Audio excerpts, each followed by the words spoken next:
ఇటీవల మా digital team నాకు వీడియో చూపించింది. నన్ను వంట పాత్రలకు రేటింగ్ ఇవ్వమని అడిగారు. మట్టి గిన్నె 9/10, నాన్ స్టిక్ 2/10, స్టీల్ 7/10. కానీ ఒక డాక్టర్గా నేను వంట పాత్రలకి రేటింగ్స్ ఇవ్వాలనుకోవడం లేదు. నేను మీ అందరికీ అవగాహన కల్పించాలనుకుంటున్నాను. వంట పాత్రలను సంఖ్యలతో మంచిది లేదా చెడ్డది అని చెప్పలేము. ప్రతి ఒక్క రకానికి దాని స్థానం ఉంది, దాని సందర్భం ఉంది. ఉదాహరణకి మట్టి పాత్రలు తేమను బాగా నిలుపుకుంటాయి, రుచిని మెరుగుపరుస్తాయి, కానీ రోజువారీ ఎక్కువ వేడి వంటలకు అనుకూలం కావు.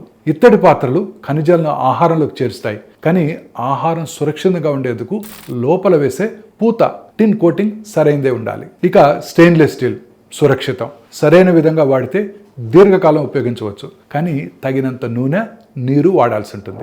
ఇక సెరామిక్ వంట పాత్రలు తక్కువ నుండి మధ్యస్థ వేడికి ఇవి చాలా మంచివి, కానీ కాలక్రమేణా పొర ఊడిపోయే అవకాశం ఉంటుంది. ఇక చివరిది నాన్ స్టిక్. తక్కువ వేడిలో సురక్షితం, కానీ అధిక వేడి లేదా పై పొర దెబ్బతిన్నప్పుడు ప్రమాదం పెరిగిపోతుంది. సో సమస్య వంట పాత్రలో లేదు, మనం ఎలా వాడుతున్నాం, ఎంతసేపు వాడుతున్నాం, ఎంత వేడిలో వాడుతున్నాం అనేదే చాలా ముఖ్యం.